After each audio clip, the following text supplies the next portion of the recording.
할렐루야. 오늘 하나님의 말씀 누가복음 12장에 있는 말씀을 나누려고 합니다. 하나님을 경외한다는 말은 두려워한다는 뜻입니다. 경외라는 뜻의 오늘 살펴보니까 존경한다, 또한 두려워 살핀다, 그런 뜻을 갖고 있습니다. 그런 마음을 갖고 있는 것을 경외한다. 하나님을 경외한다는 말은 존경도 같지만 하나님 나를 살피시니, 그러니 자기를 돌아보면서 하나님의 두려움을 갖고 사는 것이 바로 경외하는 것입니다. 그래서 오늘 하나님의 말씀을 통하여 우리가 하나님을 경외하는 것이 얼마나 복이 있는지를 깨닫는 시간이 되시기를 바랍니다. 존경과 두려움으로 자기를 살피고, 오늘 말씀 보니까 예수님께서 11장에서부터 연결되어진 말씀이죠.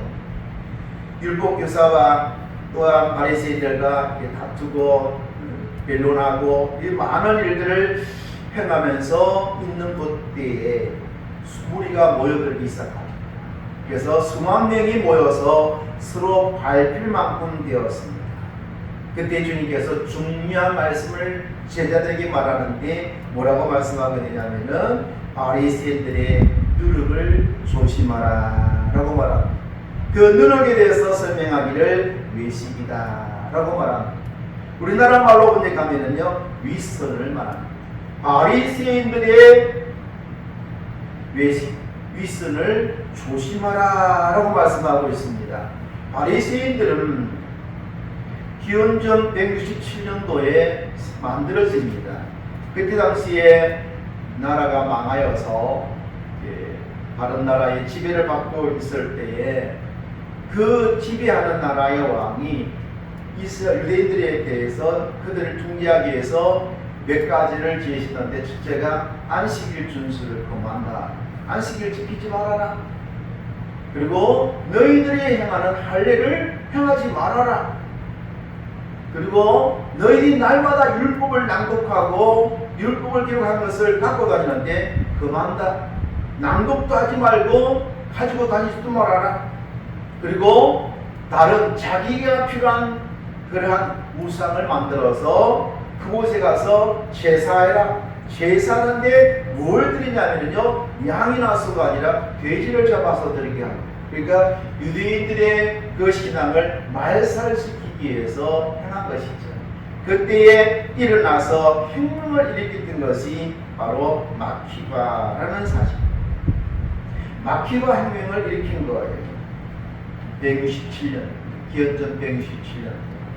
결국 그들은 그곳에서 승리하고 잃어버렸던 예루살렘 성전을 회복하면서 다시금 정결 예식을 통하여서 거룩한 예배를 드리게 되었습니다. 그때에 동참했던 그 사람들이 바리새파라고 말합니다. 바리새파, 그러니까 아주 굉장히 그러한 자부심이 강한, 우리는 하나님 앞에서 거룩을 지켜야 된다, 하나님의 거룩한 성전을 지켜야 된다라는 자부심으로 세력이 된 거예요. 권세가 되고 계급이 된 거예요. 그래서 많은 사람들이 바리새인들 앞에는 머리를 숙였어요. 존경했던, 어떻게 보면 하나님께 드려야 될 경외를 바리새인들에게 드린 것이죠. 그렇게 해서 신앙이 유지되어 오는데, 예수님 당시에 왔을 때 이 바리새파의 그 신앙이 타락합니다. 무엇으로 타락했다고 말씀하냐면은 윗선으로 가득죠. 오늘 성경 말씀 보니까 외식이다라는 말은 다른 말로 말하면 가면을 쓰다, 그런 뜻입니다. 가면을 썼다라고 말씀하고 있습니다. 무슨 말씀입니까? 하나님께서 예수님을 통해서 주신 말씀이 뭐냐면은 바리새인의 누룩을 조심하라. 오늘 우리를 향해서도 말씀합니다. 윗선을 버리라는 것입니다. 윗선을 버리라. 외식하는 것을 버리라. 하나님이 원치 않는 일을 왜 가면을 쓰고 사느냐 말이죠. 드러나게 되는. 그러니까 아무리 가면을 쓰고 숨긴다 할지라도 주님께서 말씀하기를 2절에 감추인 것이 드러나지 않을 것이 없고 숨긴 것이 알리지 않을 것이 없나니 라고 말하면서 가면을 벗으라 하는 거예요. 하나님이 가장 싫어하는 것은 이중입니다. 언제나 마음이 아닌 두 가지 마음을 품는 것을 하나님께서 가장 싫어하세요. 그래서 오늘 우리에게 있는 가면을 쓰고 있는 모습을 하나님께 보실 때에 하나님의 복이 임할 줄로 믿습니다. 가면을 벗는 것, 그렇죠? 다른 사람들 앞에 내가 예수 믿는 사람입니다 라고 알릴 때에 우리 안에 있는 죄나 허물들은 감출 때가 많이 있거든요. 그렇죠? 정직하지 않을 때가 많이 있는 것을 보게 됩니다. 다른 사람들에게 저 사람 신앙이 좋구나, 저 사람은 참으로 믿음이 있는 사람이구나, 하나님 앞에 복을 받을 짓을 하는 사람이구나, 거룩한 사람이야 라는 말을 듣고 싶어하고 그렇게 해서 위장을 하는 거예요. 주님께서 오늘 말씀을 통해서 그 수많이 많이 모이는 사람들 앞에서 제자들에게 너희들 위선을 버리고 가면을 벗어버리고 모든 일에 뭐라고요? 정직하라 라고 말씀하고 있습니다. 하나님 앞에 숨겨질 것이 아무것도 없음을 믿으시기 바랍니다. 그러므로 하나님 앞에 우리가 어떤 마음을 가져야 될까요? 감추인 것이 드러날 것이고 숨긴 것이 알려지게 될 것이라는 말씀 앞에 들고 들리는 마음을 가져야 됩니다. 그것이 바로 회개감이다 라고 성경에 말씀하고 있습니다. 그러면서 주님께서 이 말씀 앞에서 어떻게 살지? 모든 걸 다 하시는 하나님 앞에 그래도 가면을 쓰면 그래도 숨겨지니까 자신 있게 살 수 있는데 내 모든 것이 드러난다면 나하는 행동이 드러나고 내 속으로 생각하는 것이 다 드러나서 사람들이 알면 사람들이 뭐라 할까? 참으로 두려울 때가 있거든요. 멸시할 건데 조롱할 것인데 함부로 대할 건데 이 두려움에 살아갈 수밖에 없는, 그러니 자동적으로 사람들이 가면을 쓰게 되거든요. 그때 주님께서 제자들에게 하신 말씀이 뭐냐면은 4절부터 있는 거 보니까 두려워하지 말아라. 그러면서 제자들을 향해서 뭐라고 말하고 있느냐면은 내 친구 너희에게 다정스럽게 부르면서 내 친구인 너희에게 말하노니 두려워하지 말아라. 왜 두려워하느냐? 너의 일들이 드러난다고 두려워할 일이 없다. 그러면서 말씀하기를 4절에 몸은 죽이고 그 후에는 능히 더 못하는 자들을 두려워하지 말아라 라고 말씀해 주고 있습니다. 세상 사람들이 우리를 멸시하고 천대하고 죽일지라도 몸밖에 죽일 것이 없다. 우리의 목숨을 거둬갈 일밖에 없는 거예요. 근데 사람들은 제일 두려워하는 것이 죽음이죠. 죽음은 끝인 줄 아니까. 근데 주님께서 말씀하기를 아니다. 죽음 이후에 더 놀라운 일이 있다라고 말씀해 주고 있는 거예요. 놀라운 사실을 그들에게 가르쳐 주는 거예요. 세상 사람들이 너를 죽이려고 달려들 때에 그것 때문에 두려워하지 말아라. 그들이 할 수 있는 것은 너의 목숨을 거두가는 것, 네 몸의 육신의 목숨을 거두는 것밖에 더 이상 할 수 있겠느냐라는 것이죠. 예수님께서 십자가를 당당히 지시했던 것이 뭘까요? 바리새인들이 율법교사들이 일어나서 장로들이 일어나서 예수님을 비방하고 죽이려고 막 달려들 때에 그들이 할 수 있는 것은 육신의 목숨을 거두갈 일밖에 없거든요. 당당하게 십자가에서 죽고 난 다음에 그 이상 그들이 할 수 있는 일은 아무것도 없었어요. 부활하신 주님을 붙잡을 수 있었을까요? 부활하신 주님을 향하여서 무슨 해코지 일을 할 수 있을까요? 전혀 할 수 없는 거예요. 놀라운 일이죠. 그러면서 이렇게 말씀합니다. 두려워할 것이 있다라고 말합니다. 여러분, 세상적인 두려움을 이길 수 있는 것은 바른 두려움이 올 때, 올바른 두려움이 올 때에 거짓된 두려움을 이길 수 있거든. 세상의 두려움을 이길 수 있는 방법은 두려워할 자를 두려워할 때. 그 말씀이 어디에 보니까 마땅히 두려워할 자를 내가 너에게 보이리니 라고 말합니다. 그 두려워할 자가 누구냐면 전능하신 하나님이십니다. 그 하나님은 어떤 능력이 있냐면 죽인 후에도 또한 그의 생명을 지옥에 던져넣는 권세를 가지신 분이시다. 세상 사람들은 너의 육신의 목숨을 거두는 일밖에 하지 못하지만 하나님은 우리의 몸도 죽일 뿐만 아니라 그 영혼을 영원한 지옥에 던져넣는, 세상 사람들이 할 수 없는 권세를 가진 하나님을 두려워하는 것이 너의 믿음이다 라고 말씀해 주고 있습니다. 그래서 이렇게 말합니다. 지옥에 던져넣는 권세라고 말씀하고 있습니다. 지옥이라는 말을 게헨나라는 그리스 말로 표현되어지는데요. 구약 성경에서 보면 흰놈의 골짜기라 무시논, 흰놈의 골짜기는 1년 12달 항상 그곳에 불이 붙어 있어. 설액이 성악장, 설액이 수확장인데 온갖 것을 다 갖다가 그곳에 갖다 버리는, 심지어는 사체들까지 다 갖다 버리니 1년 12달 연기가 피어오르고 불이 꺼지지 않는 것을 게헨나라 그럽니다. 그것을 지옥이란 말합니다. 꺼지지 않는 불이 가득 찬 그곳에 죽지 아니한 영혼이 던져지게 되면 그 엄청난 고통을 누가 이길 수 있을 것입니다. 여러분, 두루할 자를 두루하지 않는 모든 자들이 들어갈 곳이 게헨나라고 말씀하고 있습니다. 그러므로 오늘 하나님께서 말씀합니다. 나를 두루하라.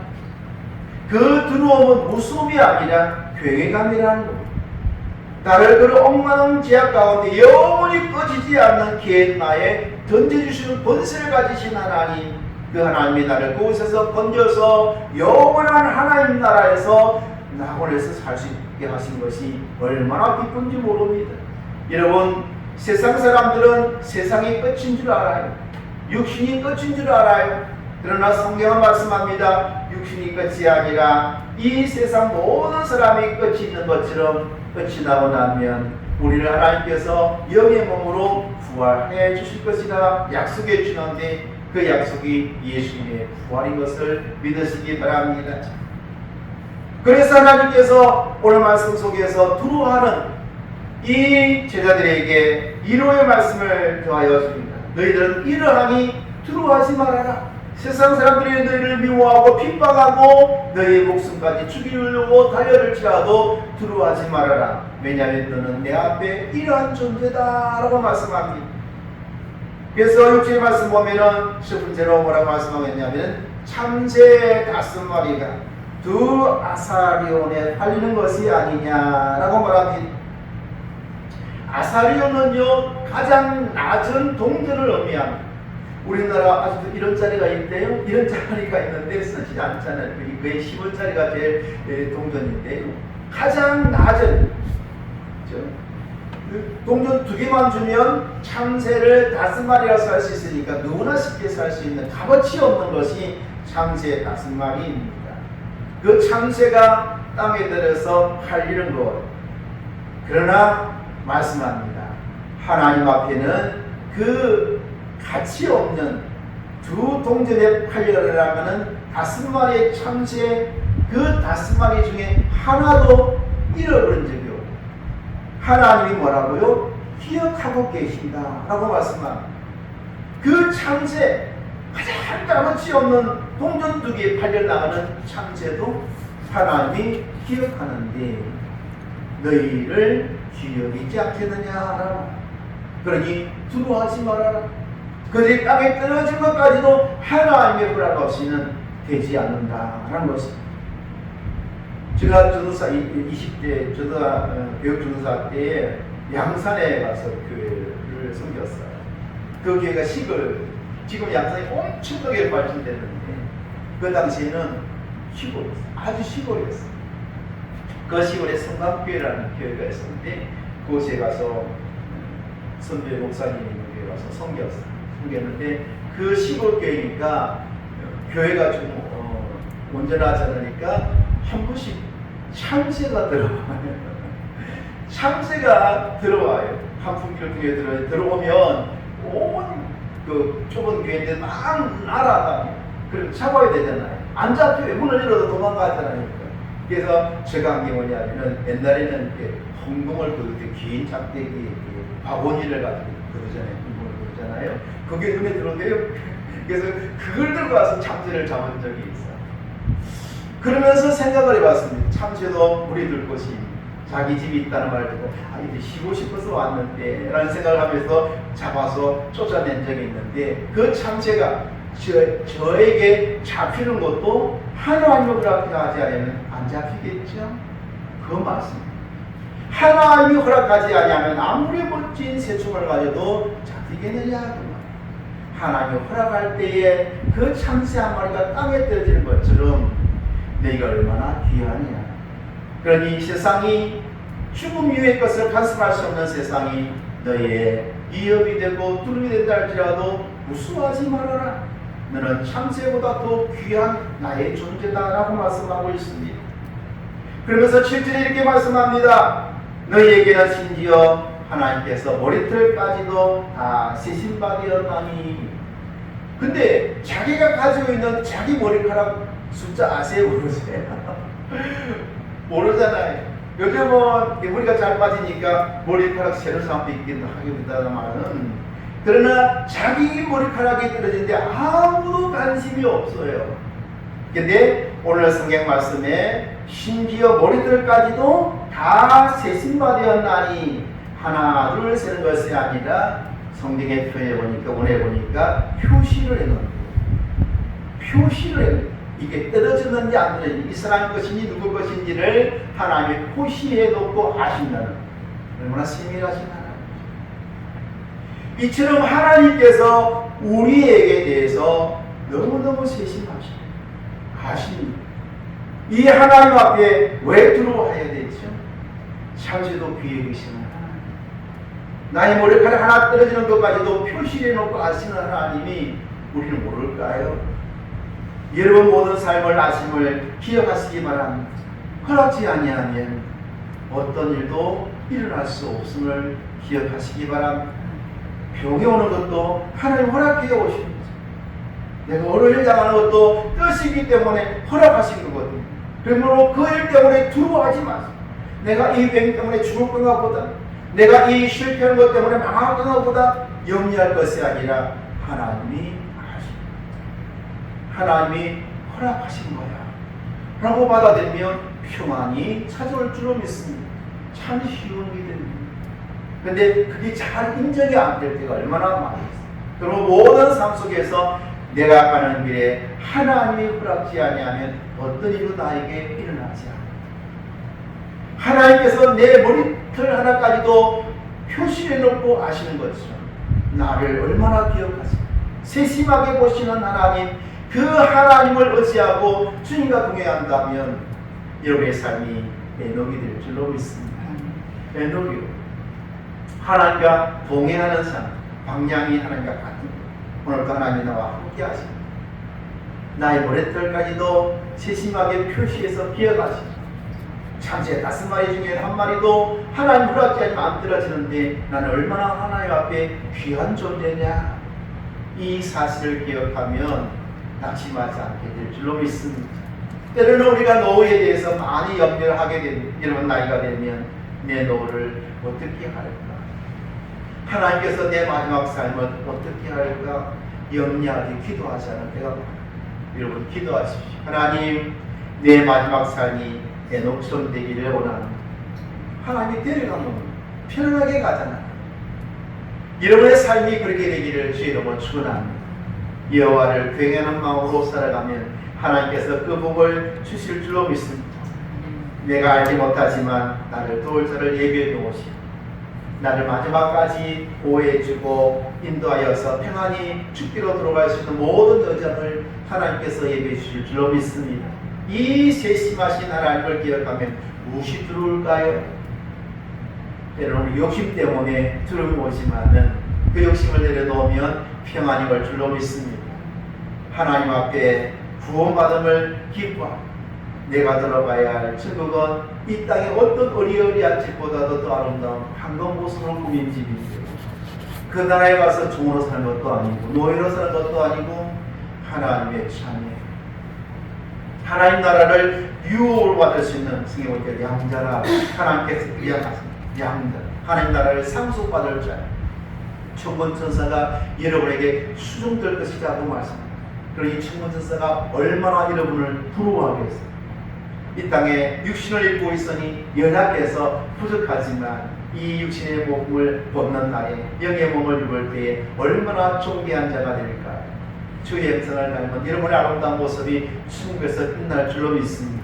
그 소망 가지고 세상에 어떠한 일, 심지어 그 일이 나에게 죽음의 일이라 할지라도 두려워하지 않는 믿음이 있기를 주의 이름으로 축원합니다.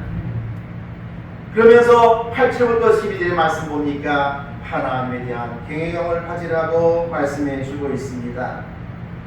내가 또한 너희에게 말하노니 누구든지 사람 앞에서 나를 시인하면 인자도 하나님의 사자들 앞에서 그를 시인할 것이요 사람 앞에서 나를 부인을 한 자는 하나님의 사자들 앞에서도 부인을 당하리라 라고 말씀하고 있습니다. 여러분 모든 일에 내가 예수 믿는 사람이다 라고 고백할 줄 알기를 주님으로 축원합니다. 누가 뭐래도 옛날엔 전쟁이 일어나고 그런 핍박 가운데서 예수 이름을 부인하게 만들 때가 많습니다. 그렇죠? 그 가운데서라도 내 평생 내가 80평생을 살아올 동안에 하나님이 한 번도 나를 모른다고 한 적이 없는데 내가 어찌 하나님을 모른다 하리요 라고 선교사의 길을 갔던 그러한 표를 보게 되었습니다. 여러분 참으로 6.25 때도 예수 이름을 부인하며 살려주겠다고 공산당들이 들어와서 촛불을 해둘 때에 예수님의 형상을 초상화를 땅에 던져서 침대게 만들고 밟고 지나가게 할 때에 많은 사람들이 살기 위해서 그랬는데 어떤 아이는 그 사진을 끌어안고 울었다고 했습니다. 순교의 길을 같은 그 내용을 들으면서 참으로 오늘 말씀처럼 내가 예수를 시인하면 하나님 나라의 천군 천사 앞에서도 나를 시인해 주실 것입니다. 죽음이 들어와서 주를 부인한다면 하나님 나라에서도 나는 모른다 하십니다. 그러므로 어떤 상황이 온다 할지라도 두려움을 이기고 나는 예수 믿는 사람이고 구원받은 하나님의 자녀입니다라고 당당하게 고백할 수 있는 여러분 되시기를 바랍니다. 오늘 말씀을 드리겠습니다. 우리는 주와 동행하는 사람입니다. 주님과 함께 하나님을 경외하는 마음으로 살아가야 합니다. 그런데 주님을 향하여 우리 어떤 마음을 가져야 될까요? 어떤 아이가 아버지 손을 잡고 이제 흔들다리를 건너가게 됩니다. 흔들다리를 건너가는데 얼마나 무섭겠어. 어린 아이가요. 흔들리니까 떨어질 것 같으니까 무서워서 걸어가지 못하고 있으니까 아버지가 이렇게 말합니다. 야 와서 내 손 잡아. 그렇게 말합니다. 근데 그 아이가 다가와서 아버지에게 말합니다. 아버지 내가 아버지 손을 잡을 것이 아니라 아버지가 내 손 좀 잡아주세요. 그래서 나중에 물어보았대요. 왜 그랬니? 너가 나를 잡으면 되지. 왜 나보고 너를 잡으라고 했느냐 하니까 혹시나 아버지 손 잡고 가다가 무서워서 떠질까 봐서 아버지 손을 놓으면 어떻게 합니까? 근데 아버지가 나를 잡고 있으면 내가 아무리 무서워도 그 손 놓지 않을 거 아닙니까? 라는 이야기를 보게 됩니다. 여러분 그러므로 오늘 또 여러분이 기도할 때에 내가 주님 붙잡습니다 라고 말하지만 하나님 나를 붙잡아 주십시오. 주님과 동행하는 길에 주님의 손이 나를 붙드셔서 인도해 주시옵시고 성령으로 충만케 하셔서 성령을 귀하게 여기는 자가 되게 합니다. 예수님에 대해서 모독해도 용서받지만은 여러분 10절 말씀에 성령을 모독하는 자는 사하심을 받지 못하리라. 고난이 오고 핍박이 와서 그럴 때도 그 곁에 12절 보니까 마땅히 할 말을 성령이 곧 그때 너에게 가르치시리라. 분명히 우리를 지키시고 인도하실 것이다. 이 성령의 능력을 아시기에 이 성령이 구원받은 자 옆에 있어야 될 줄 알기 때문에 주님이 십자가를 향해서 가셨습니다. 내가 죽지 아니하면 내가 십자가에 죽지 아니하면 보혜사가 오시지 않기 때문에 그렇습니다. 성령이 얼마나 귀한 일 아시기 때문에 주님께서 목숨을 걸었습니다. 십자가에서 피를 죽으심으로 다른 보혜사를 보내주셨습니다. 세상 끝날 때까지 우리 안에 가셔서 우리를 인도하시거든요. 성령께서 여러분 모든 삶의 대변인이 되어주실 것이고 보호자가 되어주시고 지혜와 총명을 주실 줄로 믿습니다. 이 놀라운 진리의 말씀을 마음에 새기면서 여호와를 경외한 두렵고 떨리는 마음으로 자기를 살펴서 늘 하나님께 세울 수 있는 그러한 경건의 삶을 여호와를 경외하는 삶을 살아가는 귀한 성도들 다 되시기를 주의 이름으로 축원합니다.